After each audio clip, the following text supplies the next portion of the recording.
Hello and welcome to the third devlog of Hollowmoor. As you can tell by the fact it's been exactly a month since the last one, we've really kept on top of these.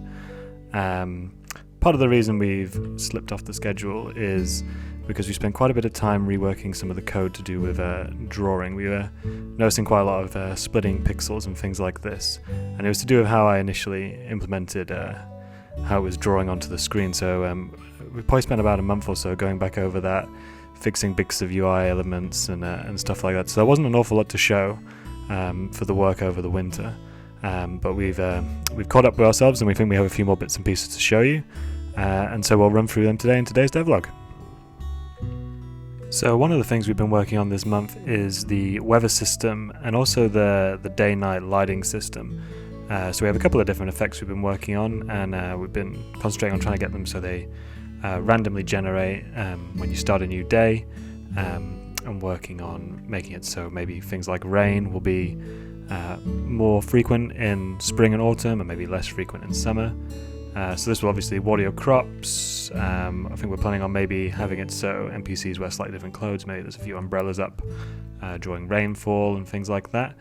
So we're pretty happy with the effect at the moment and how it looks, and I'll show you a little bit of the lighting now. If I work on a few more hours, it starts to get dark maybe a little bit earlier in the spring than the summer, around 4 or 5 o'clock, and then around 9 o'clock the lights will come on.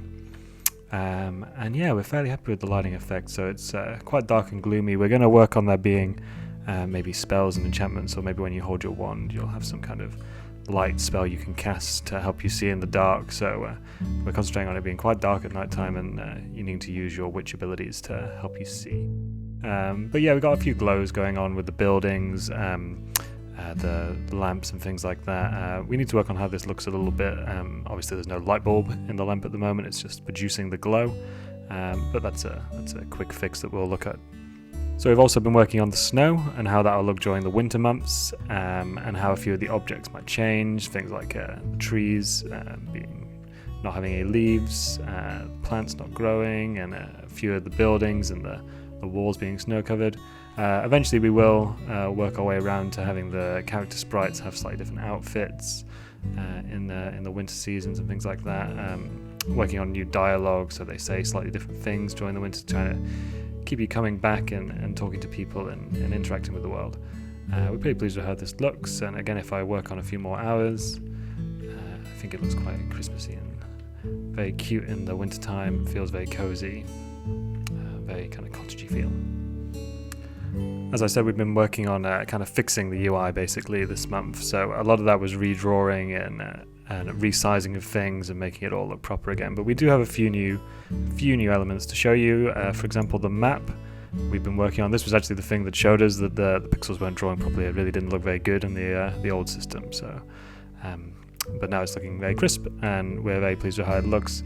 We're still deciding how best to kind of show how the NPCs are in the world, whether or not we'll have them sort of dotted around and following their movement, or if we'll have it so that they kind of have to hover over it, and maybe it'll give you a list of which NPCs are in which zone. But these are the zones we're planning. So you have your farm over here in the bottom left, and where we are at the moment, the village centre is up in toward the middle.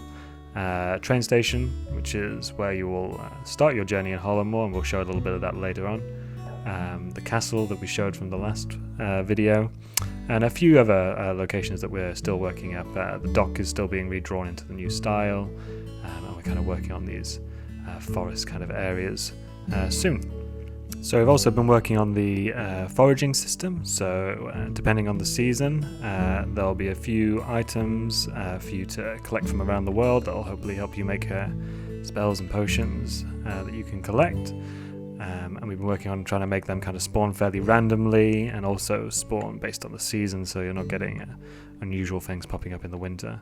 And hopefully that'll kind of keep you going. That'll when maybe crops aren't growing in the winter, you can set off foraging and be able to make the spells still. We're working on maybe there being a few different kind of seasonal brews for each spell, so you're not kind of having to wait for a season to come around to brew a certain potion. Maybe there'll be a few different recipes you could follow to maybe not limit it off too much. So one of the larger gameplay elements we've been working on this month is the potions table. We've been working a lot on the art and how we're going to set this up.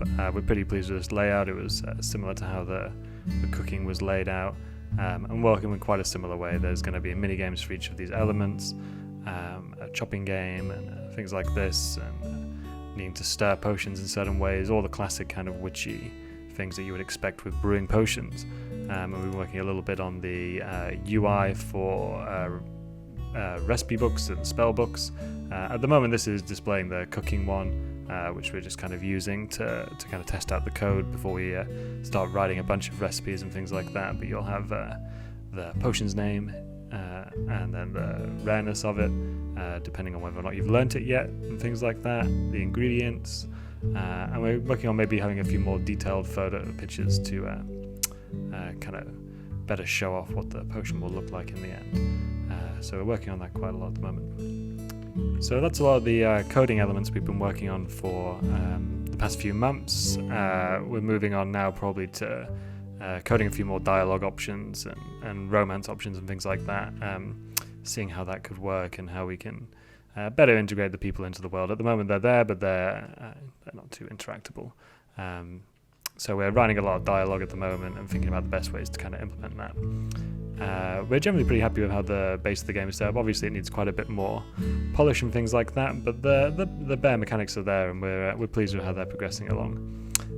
So I'll hand over now to Nazli, who is the artist, who will talk to you a little bit about one of the bigger art projects she's been working on for it at the moment, which will be the opening cutscene and one of the locations of the game, which is the train and the train station. She's been working on that for the past month or so she'll talk you over what she's been doing. Hi, so in the past few months, our main focus has generally been preparing for our demo, which we'd like to complete in a few months, hopefully. The demo and the game will start with a cutscene inside a train carriage. So I've been making the artwork for the train interior, using colors and furnitures and details to match the cozy feeling, as well as the Victorian aesthetic that we're inspired by. I've placed a few new NPCs here, and you might run into some, or maybe all of them, later in and around Hollowmoor.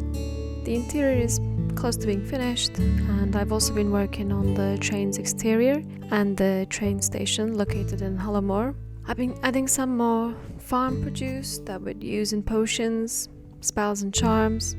I've been doing a lot of research on witchcraft, old records of recipes and instructions for potions, spells and charms from Victorian and older periods. We want to have our main character's magic to be inspired by nature, and to make potions and charms from plant-derived items. So these things will be made out of foraged, farmed or found items, rather than anything gruesome. And while I was researching, I found out that some of the horrible sounding potion ingredients, such as Eye of Newt, might have actually been named for plants. So we want to go with that. It's important to us that we mostly maintain a cozy, pleasant feeling, and that as a witch we are a friend of the forest and animals. So the latest plants I've been drawing are sunflowers, dandelions, mustard, which is Eye of Newt, buttercup, which is toe of frog, holly, which is wing of bat, and forget-me-nots, which are ear of mouse. We've also been discussing about having a system in our game where you'd collect points for doing tasks and activities that help nature, for example adopting a wild or magical creature. So doing that you would unlock new items, skills and more advanced potions and magic. Our next steps will be continuing to work on our demo, the cutscene and the dialogue. We're also working on adding more magical creatures, animating them, and quests and dialogues with them, as well as the townsfolk. So that's pretty much it. Hope you enjoyed that. We'll look forward to sharing some more stuff with you on our next devlog. Until then, goodbye.